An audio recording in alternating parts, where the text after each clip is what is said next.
Olá, paz e graça sejam com todos. Continuando aí a nossa reflexão, já fazendo aí um resumão do que nós já falamos aí sobre algumas verdades sobre Israel.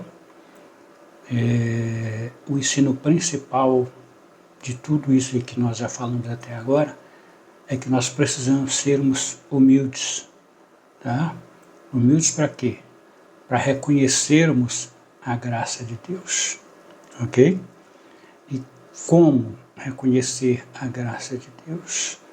A graça de Deus consiste exatamente em nos enxertar nos lugares dos galhos que foram cortados por um tempo. De acordo com Romanos capítulo 11, versículos 5 a 7, esses galhos foram cortados por algum tempo, até que se complete a plenitude ou o número dos gentios para fazer parte, para ser incluído na cidadania de Israel, tá? É importante nós parar para analisar que a graça de Deus fez judeus e gentios, dois povos, né? Um corpo, ok? A graça de Deus fez com que dois povos, judeus e gentios, tá?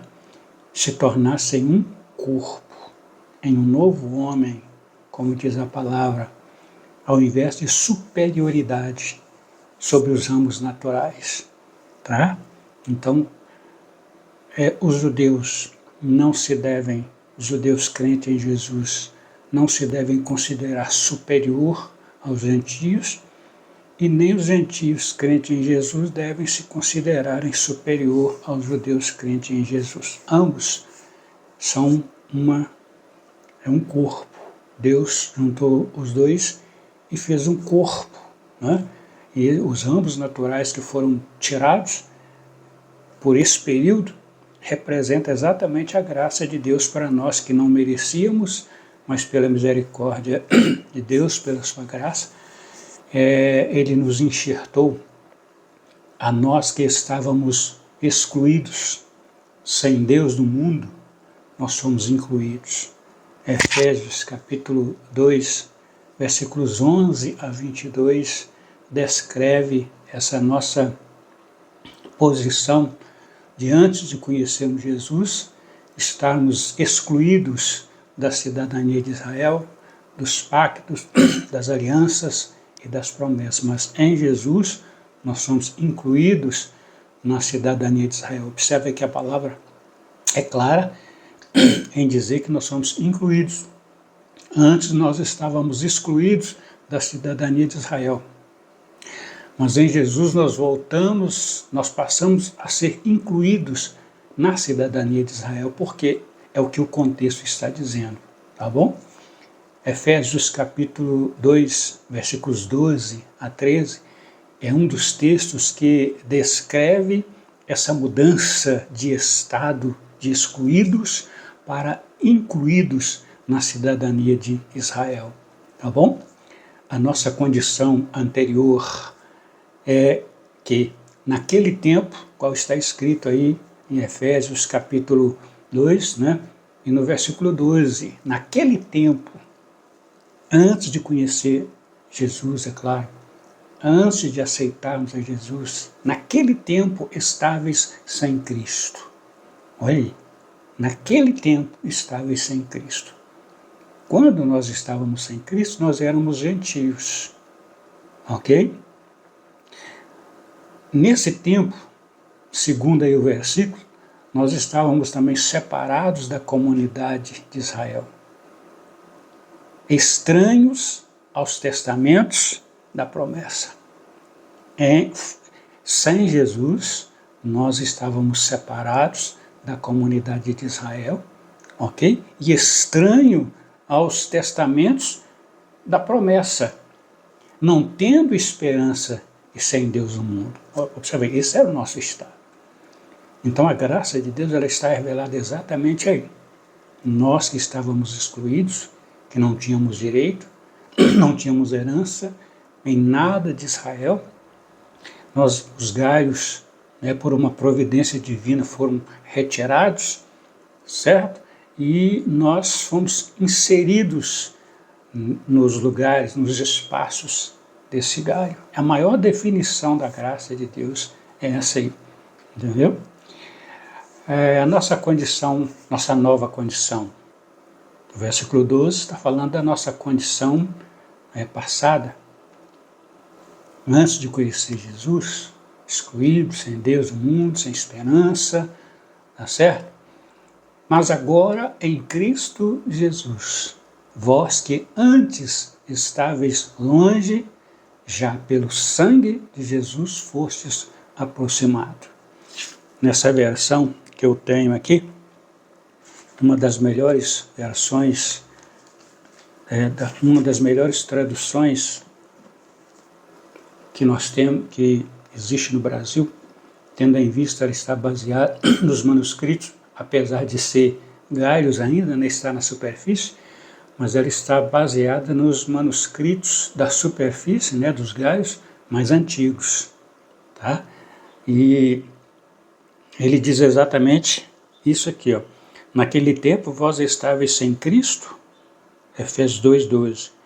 Naquele tempo vós estáveis sem Cristo, excluídos da cidadania de Israel e estrangeiros em relação aos pactos em promessa, sem esperança e sem Deus no mundo.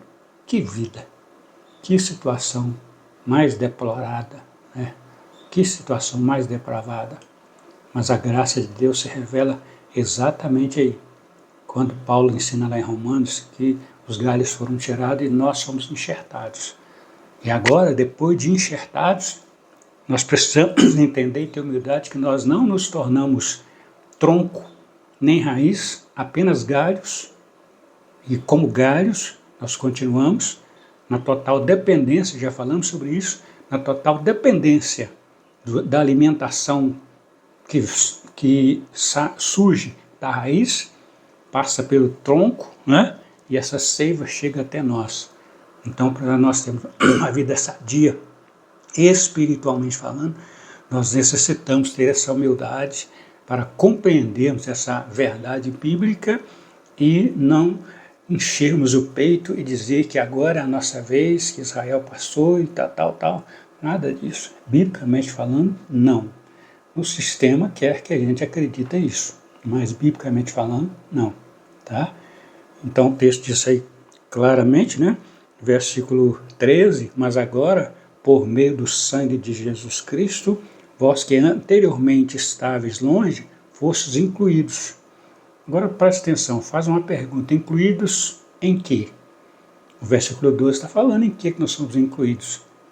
O versículo 12 diz que nós estávamos excluídos da cidadania de Israel. E o versículo 13 está dizendo que agora em Jesus nós somos incluídos. Ora, se o versículo 12 está dizendo que nós estávamos excluídos, antes de conhecer Jesus, nós estávamos excluídos da cidadania de Israel, é evidentemente que o versículo 13 está dizendo que nós somos incluídos na cidadania de Israel. Não é uma cidadania própria, não é uma cidadania de um outro povo que assumiu a postura, assumiu a posição e agora Israel que se lasque, né? Uma expressão fajuta, mas só para frisar, para dar um impacto aí na sua reflexão. Entendeu? O texto é claro, nós precisamos ter humildade para aceitar a verdade da Bíblia e parar de ter, né, os nossos próprios conceitos, parar de forçar que a Bíblia diz aquilo que ela não está dizendo. Que a maioria de nós, influenciados e incitados pelo sistema, fazemos isso. Razão pela qual Jesus, na sua época, né, bateu de frente com o sistema. Por quê? Por causa disso. O sistema queria que ele visse, que ele interpretasse, que ele entendesse as coisas da maneira que o sistema propunha. Mas não, ele entendeu da maneira que era para ser entendido. Ele entendeu da maneira que estava dentro da vontade do Pai. Tá? E aí nós precisamos observar que o apóstolo Paulo, né, que é o apóstolo dos gentios, é enfático ao afirmar que, como galhos, somos dependentes das raízes para sobrevivermos. Nós precisamos ter essa humildade para aceitar essas verdades da Bíblia. Ok? Observem alguns pontos chaves né, sobre a nossa inclusão na cidadania de Israel. Tá? Observe alguns pontos-chave sobre a nossa inclusão na cidadania de Israel. Para isso acontecer, né, a primeira coisa que teve que acontecer para nós sermos incluídos é aqui, o muro derrubado. Tá aí, muro derrubado. Tá? Paulo explica que Jesus derrubou a parede que separava judeus e gentios, criando um novo povo através da cruz. Tá? Não foi um outro povo, não, criando um novo povo. Esse novo povo é composto por judeus e gentios. Paulo não está ensinando que Deus, né, não está explicando, mostrando aí que Deus derrubou a parede com todos os seus pertences, com todo o seu povo, né, jogou tudo para o chão e levantou um novo povo. Não. Paulo está dizendo que a parede, Jesus derrubou a parede que separava judeus e gentios e criou um novo povo através da cruz. Esse novo povo que a Bíblia diz que Deus criou, alguém na história aí diz que é outro povo. Mas na verdade não é outro povo, é um novo povo, ou seja, um povo composto de judeus e gentios. Tá? A segunda coisa que acontece aí é feitos concidadãos. Nós lemos aí, né? Versículo 19, está escrito isso aí, né? Assim que já não sois estrangeiros, nem peregrinos, mas concidadãos dos santos e membros da família de Deus. Observe aí que Paulo está ensinando que deixamos de ser estrangeiros e nos tornamos concidadãos dos santos e da família de Deus. O que é concidadão? Concidadão indica a mesma cidadania ou nacionalidade. Concidadão indica que fazemos parte de uma única comunidade, em todos os sentidos, político, como compatriota, né, como conterrâneos, enfim, esse é a definição, o significado da palavra concidadãos, e o texto está dizendo que em Jesus nós fomos feitos concidadãos dos santos. Quem são esses santos? Arrepiam-se o sistema arrepia quando fala isso. O sistema não quer que a gente saiba isso. Mas esses santos são judeus. Eles são santos. E nós somos feitos concidadãos dos santos deles. É isso que a palavra está dizendo. Tá? O termo aí, concidadãos, denota um vínculo de direitos e deveres comuns, ou seja, pertencemos à comunidade espiritual de Israel. Capítulo 2, versículo 19 ao versículo 21, né? Vamos voltando aí no versículo 19 do capítulo 2, e assim como já não sois mais estrangeiros, nem peregrinos, mas concidadãos dos santos, já falamos sobre isso, e membros da família de Deus, tá certo? Edificados sobre o fundamento dos apóstolos e dos profetas. Tem gente que vai ter problema, né? Porque a edificação do povo de Deus está sobre os profetas. Jesus trabalhou em cima da lei dos profetas. E o profeta está onde? Está no Antigo Testamento. E o sistema tenta nos provar para nós e nos induzir que o Novo Testamento foi criado e que o Antigo é antigo, está passado, está ultrapassado. Mas essa não é a verdade da Bíblia, tá? A verdade da Bíblia é exatamente o contrário, tá bom? Versículo 21, e por meio dela, né? Dela o quê? Jesus Cristo, a pedra angular, né? Por meio dela, todo edifício bem ajustado cresce para ser templo santo no Senhor. Presta atenção, cresce ajustado. Reflete, os galhos foram enxertados. Esses galhos não derrubou, quem enxertou esses galhos na oliveira, não derrubou a oliveira e construiu com esses galhos uma nova oliveira, não. Paulo está ensinando que nós que fomos enxertados, né, nós que passamos a fazer parte, né, dos santos, concidadãos dos santos, nós agora temos que nos ajustarmos a eles. Nos ajustarmos. É isso aí que o texto está dizendo. Ó. Por meio dela, todo o edifício bem ajustado cresce para ser um templo santo no Senhor. Como nós podemos ser templo santo no Senhor se nós não nos ajustamos, se nós vivemos uma vida descontextualizada daquilo que realmente a Bíblia está dizendo? Tá bom? O texto aí é claro, isso aí. Tá? Versículo 22 diz: no qual vós também sois edificados para a morada de Deus no Espírito. Então observe que nós temos que ser ajustados, tá? Para crescer como templo santo no Senhor. E após ser ajustado, ok? Após ser ajustado, aí nós seremos edificados para a morada de Deus no Espírito. Como a Bíblia é maravilhosa, né? Outra coisa que acontece aí, nessa junção, né, nesse novo povo, é fé como novo critério. A inclusão é pela fé. Está aí na palavra. Nós somos incluídos pela fé. Agora, preste atenção que esta não é uma fé sentimental, tá? Mas é uma fé que vem pela palavra de Deus por meio de Jesus Cristo. Romanos capítulo 10, versículo 17, que está no contexto do capítulo 11, fala isso com clareza, que a fé vem pelo ouvir e ouvir pela palavra de Deus. A fé vem pela palavra de Deus. A fé não vem por malabarismo, a fé que vai trazer realmente o resultado, agradar a Deus, não. Agora, existem muitas manifestações de fé, né? Aí é outra história que não é o nosso caso aqui, tá bom? A fé na palavra, ela nos torna participantes da aliança feita com Israel e que foi renovada no Pentecoste. Outra verdade que nós precisamos, né, analisar, que o sistema não quer que nós a compreendamos, é dizer que a igreja nasceu no Pentecoste. Na verdade, a igreja nasceu lá no Monte Sinai. Se você fizer uma equação dos relatos do Monte Sinai com o Pentecoste, você vai ver que existe uma similaridade que encaixam como luva. Tá? Outras passagens, por exemplo, que abordam a inclusão dos gentios no povo de Deus, no caso Romanos capítulo 9, né, não é só o capítulo 11, por isso que eu disse para vocês, o capítulo 10 está entre o capítulo 9 e o capítulo 11.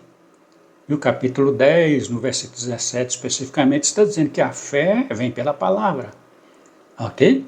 Se o capítulo 11 está falando da nossa inclusão como galhos enxertados na leveira verdadeira, e o capítulo 9 está falando como os gentios são incluídos no povo de Deus, então o capítulo 10 que está no meio é contexto e está dizendo para nós, a fé que agrada a Deus não é a fé motivacional, não é a fé emocional, não.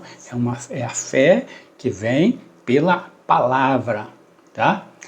Gálatas capítulo 3, versículos 26, 27, 28 e 29, diz assim, ó, se sois de Cristo, judeus e gentios, a inclusão está incluído. Se sois de Cristo, quem? Judeus e gentios, então sois descendência.